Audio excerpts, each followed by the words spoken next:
When you both stop contacting each other, most people think nothing is happening. No calls, no messages, no notifications lighting up the screen. It looks quiet on the outside. Though, let me tell you something real. Silence is never empty. Silence is loud. Silence is where the real psychological battle begins. Because when the messages stop, the mind does not. You wake up, and the first instinct is still there. You check your phone, not because you're weak, but because you're human. And she's doing the same thing. Maybe not every minute, maybe not dramatically, but curiosity lives in silence.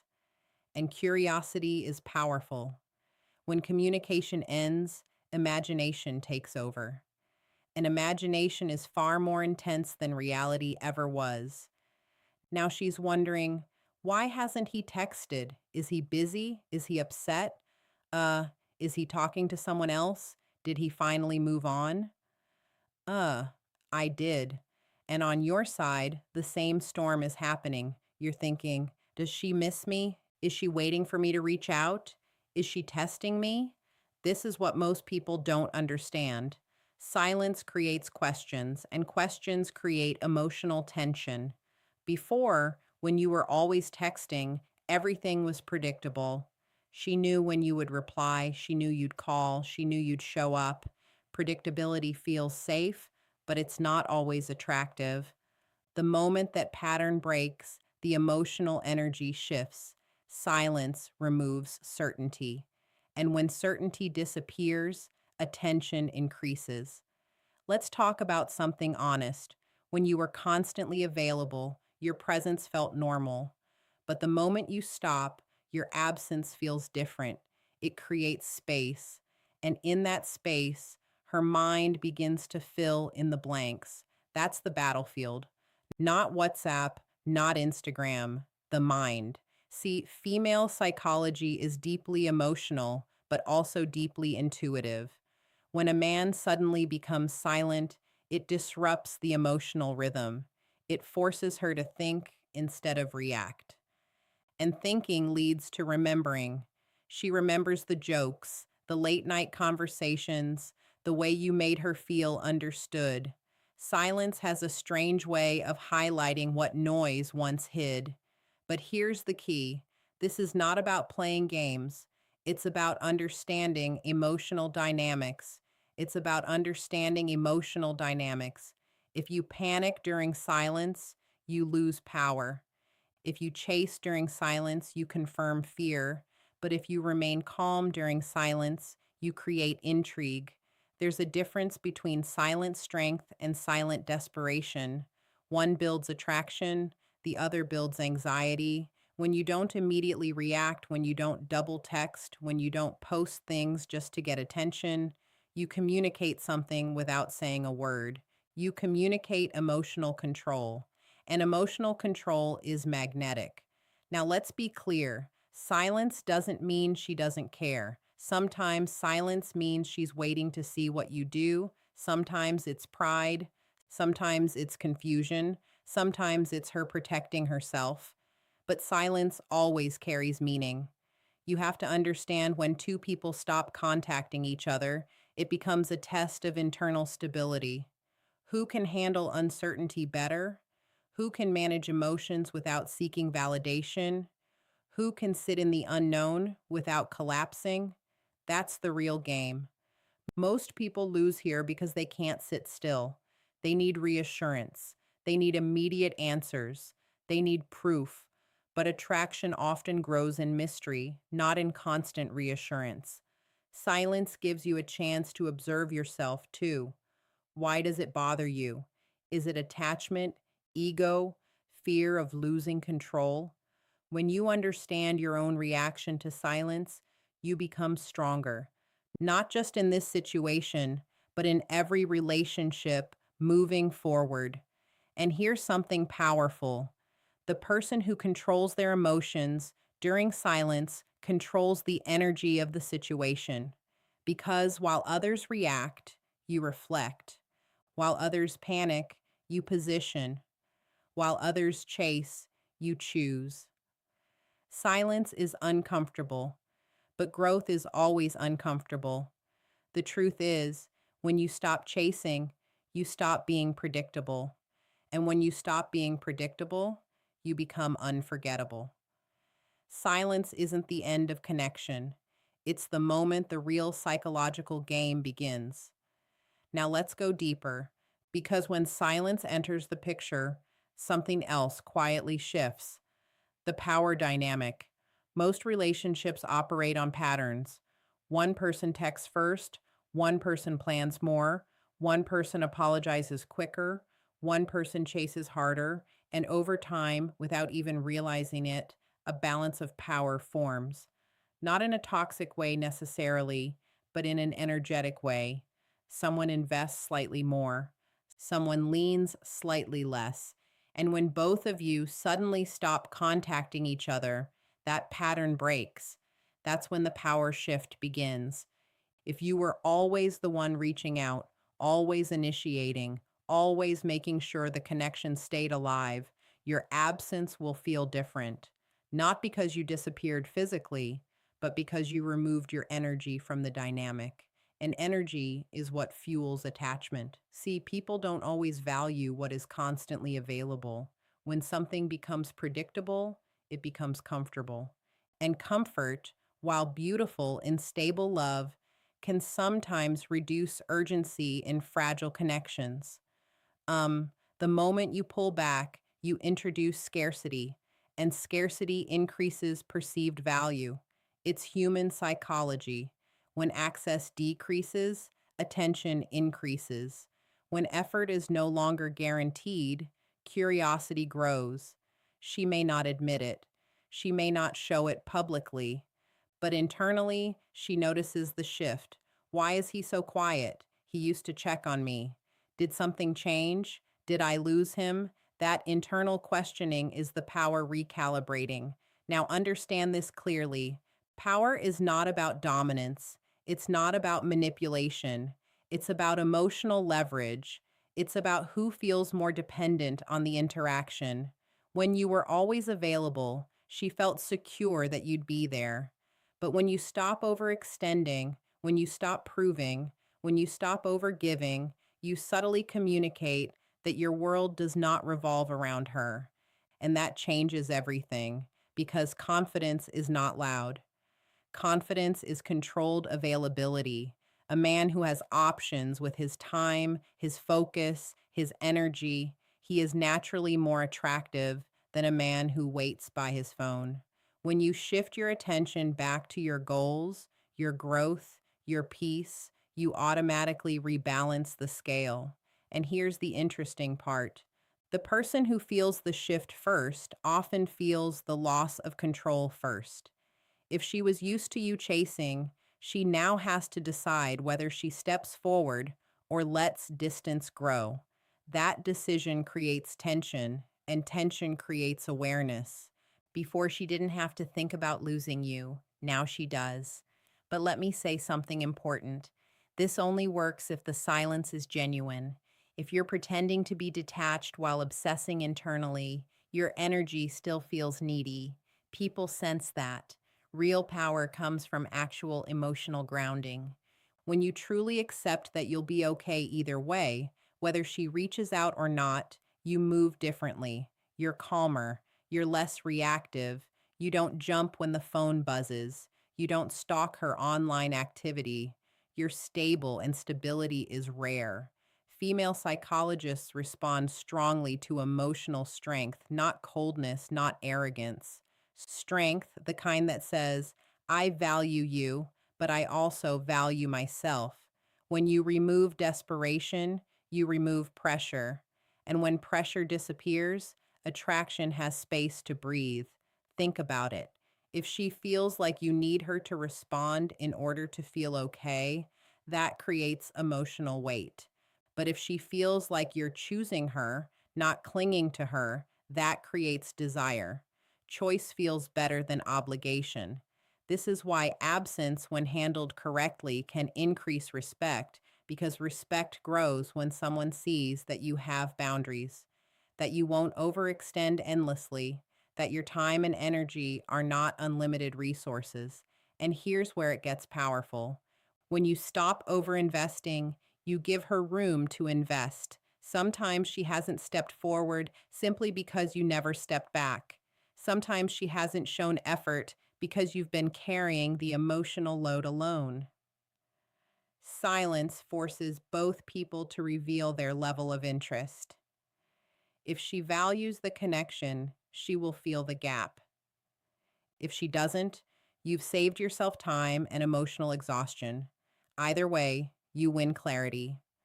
But remember, the goal isn't to win her. The goal is to win yourself back, to return to a position where you are centered, not chasing validation. When you both stop contacting each other, it's not about who texts first. It's about who remains internally strong when the dynamic shifts. Because the one who can walk away from overgiving without anger, without bitterness, without drama, that's the one who holds real power.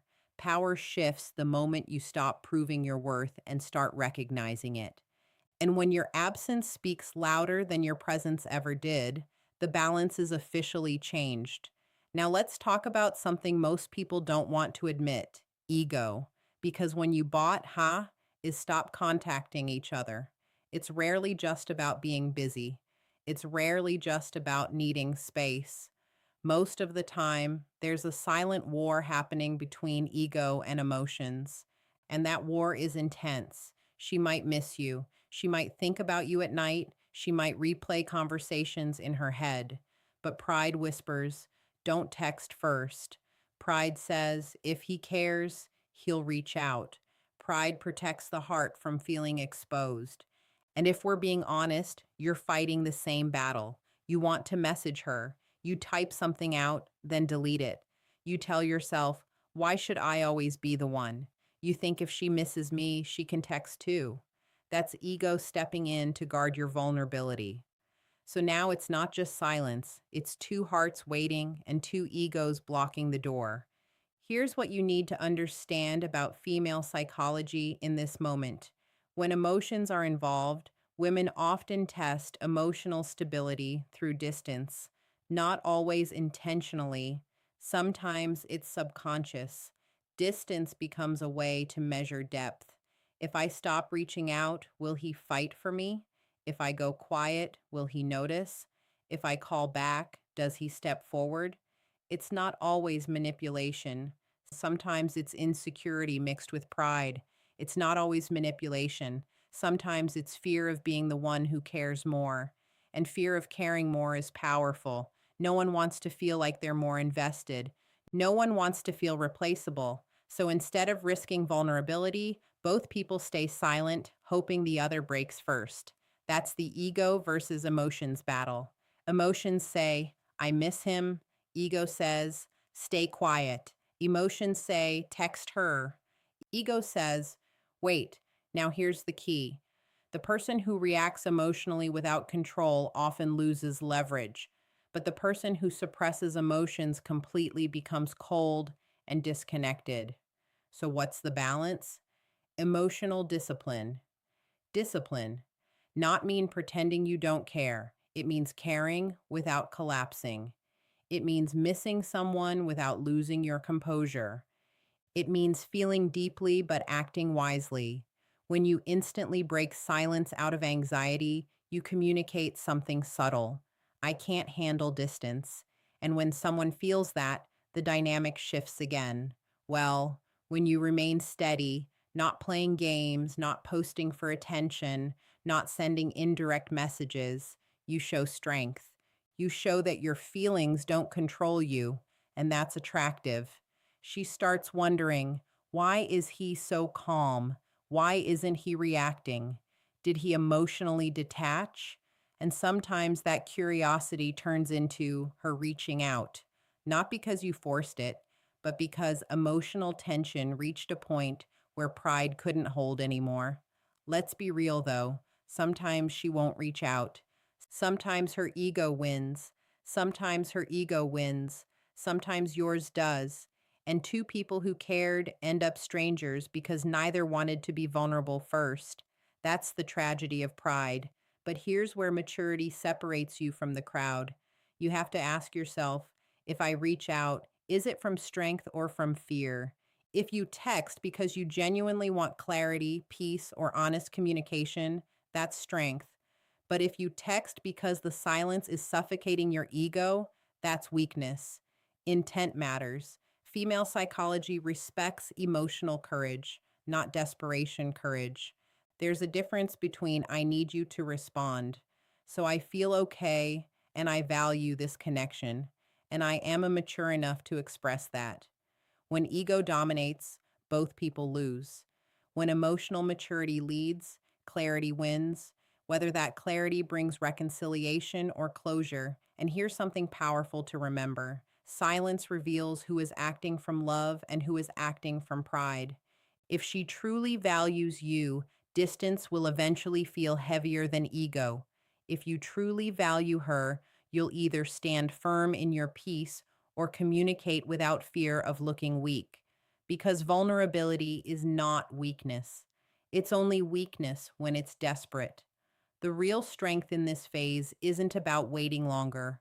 It's about understanding your emotional triggers. It's about recognizing when your pride is protecting you and when it's sabotaging you. When you both stop contacting each other, it's not just a pause in conversation, it's a test of emotional intelligence. Who can manage feelings without losing dignity? Who can sit with discomfort without reacting impulsively? Who can separate ego from genuine connection? That's the real war happening behind the scenes. And the one who masters their ego without denying their emotions, that's the one who wins regardless of who texts first. Because sometimes she's not silent because she doesn't care. She's silent to see if you do. Now, here's where everything starts to separate the emotionally reactive from the emotionally powerful. Because when silence stretches on, when ego battles settle, when the power shift stabilizes, something unexpected can happen. Detachment, and I don't mean coldness.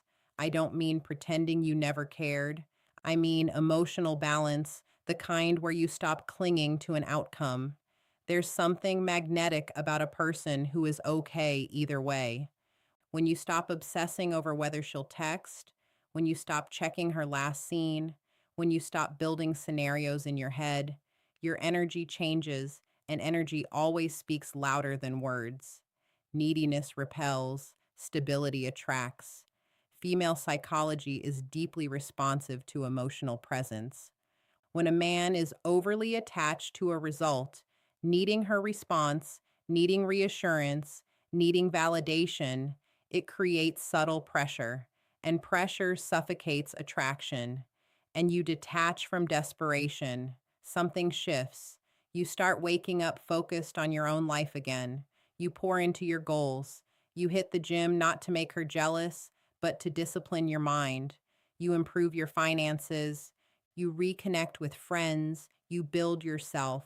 And here's the part people don't talk about. When you genuinely improve, your confidence becomes effortless. You're no longer trying to prove anything, you're becoming something. Detachment isn't about ignoring her, it's about no longer making her the center of your emotional stability. And that's powerful, not because you're playing hard to get, but because you've shifted your focus to self respect. Self respect is attractive when you are constantly available, constantly adjusting your mood based on her replies. You unconsciously gave away emotional authority. But when you regain control of your time and energy, you signal independence. And independence creates desire. Let me explain something important. Women are drawn to emotional security, not just security and commitment, security and stability. A man who can handle silence without falling apart communicates strength. If she sees that your happiness depends on her responses, it feels heavy. But if she sees that you value her while still valuing yourself, it feels safe. Safety and attraction coexist when there's balance. And here's the irony: the moment you truly detach from needing her validation is often the moment she feels your absence the strongest. because now your silence isn't strategic, it's natural. You're not waiting by the phone, you're building your life. You're not posting stories hoping she watches. You're living experiences whether she does or not. That authenticity shifts everything. Toy action space allows emotions to breathe. When you stop forcing interaction, you give her room to feel like sometimes constant communication numbs emotion, but distance can amplify it. She may start remembering your calmness, your humor, your leadership, your presence. And now, because you're not overextending, those memories carry more weight. But here's the truth: you must accept. Detachment also prepares you for the possibility that she may not return. Snorts.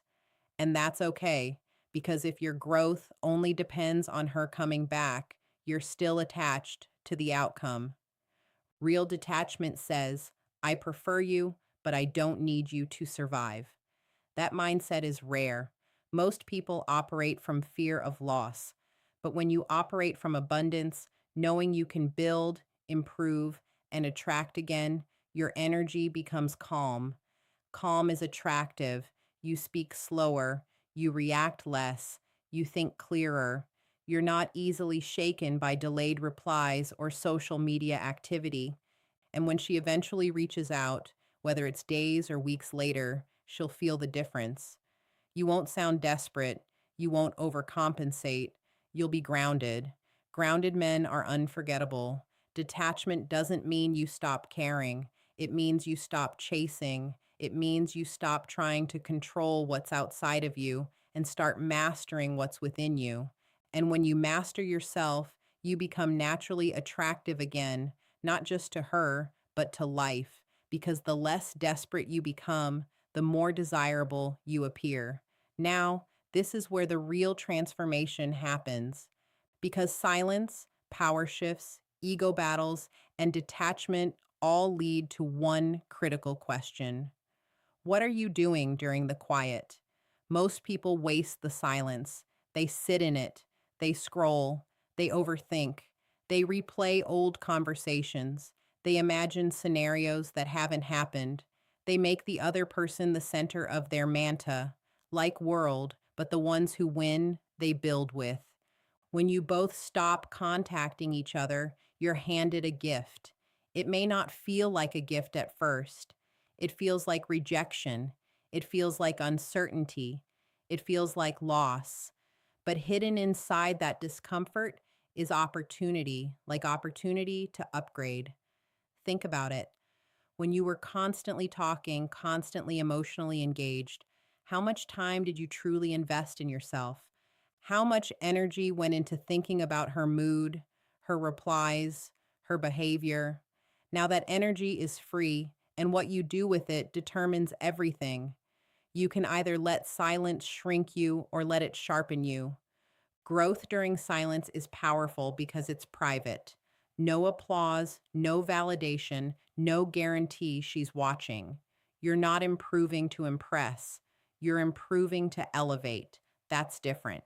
When a man channels emotional frustration into discipline, he becomes dangerous in the best way. He hits the gym not to post a transformation picture, but to train his mind to handle pain. He works longer hours not to distract himself, but to expand his purpose. He reads, learns, reflects, and strengthens internally. And here's the psychological truth: women respect progress, not loud progress, not arrogant progress. If she sees that during the time apart, you became calmer, fitter, more focused, more driven, that speaks volumes. It tells her you don't crumble under pressure. It tells her you use adversity as fuel. That's attractive on a deep level. But here's the deeper win: even if she never comes back, you've still leveled up. That's what makes this phase powerful. Your growth cannot be taken from you. It doesn't depend on her response. It doesn't depend on her response. It doesn't depend on reconciliation. It belongs to you. And when you grow, your standards grow. Sometimes silence helps you see clearly. You start realizing where you overgave, where you tolerated less than you deserved, where you ignored red flags because you were emotionally attached. Distance brings clarity, and clarity strengthens boundaries. Now, instead of asking, why hasn't she texted? You start asking, does this connection align with who I am becoming? That shift is everything because when your focus moves from chasing someone to building yourself, you automatically attract differently. Your posture changes. Your voice carries certainty. Your conversations have depth. Your conversations have depth. You're not seeking validation. You're offering value, and value attracts.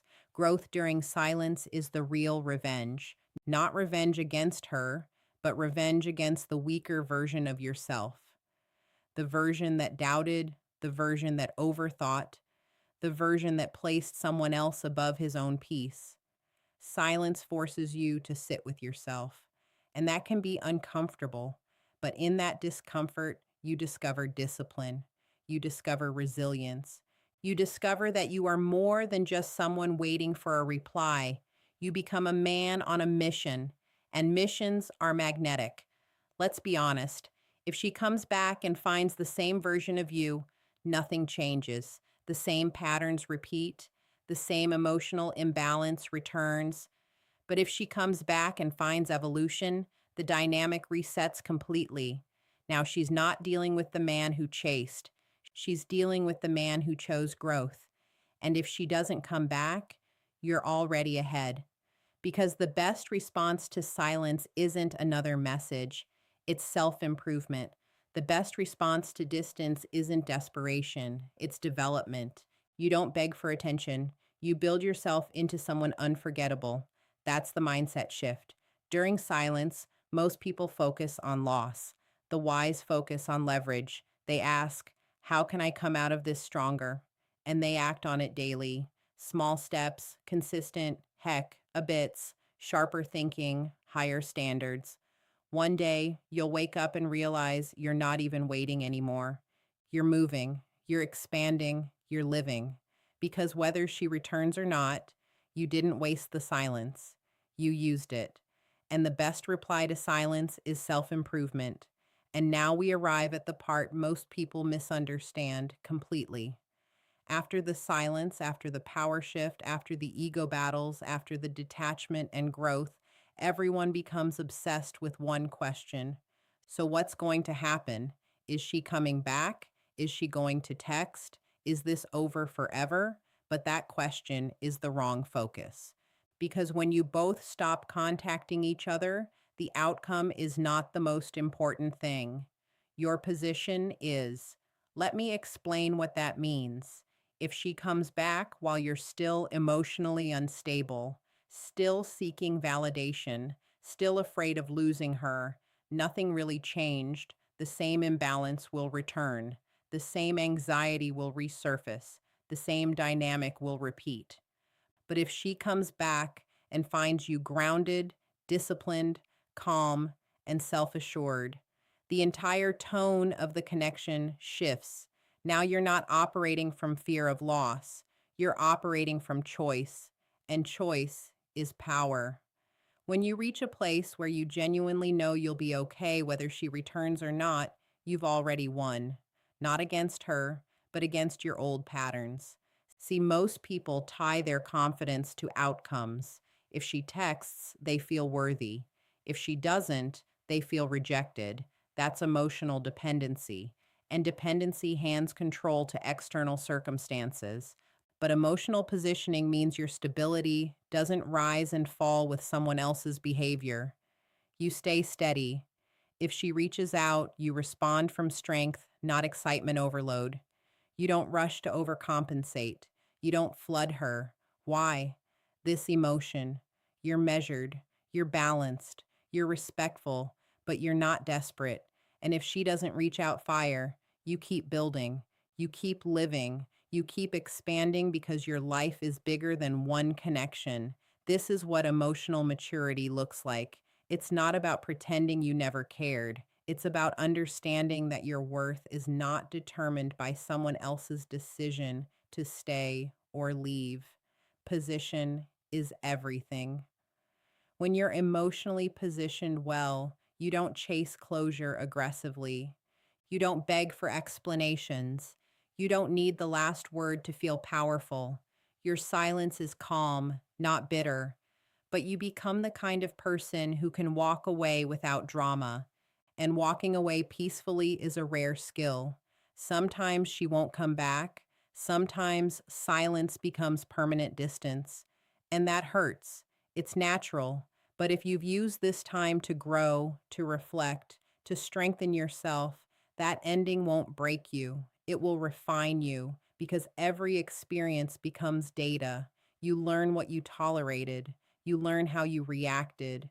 You learn what you want next time, and the next time you enter stronger. On the other hand, if she does come back, you're no longer meeting her from a place of imbalance. You're not over investing too quickly. You're not ignoring red flags. You're observing. You're leading with calm energy. You're no longer trying to be chosen.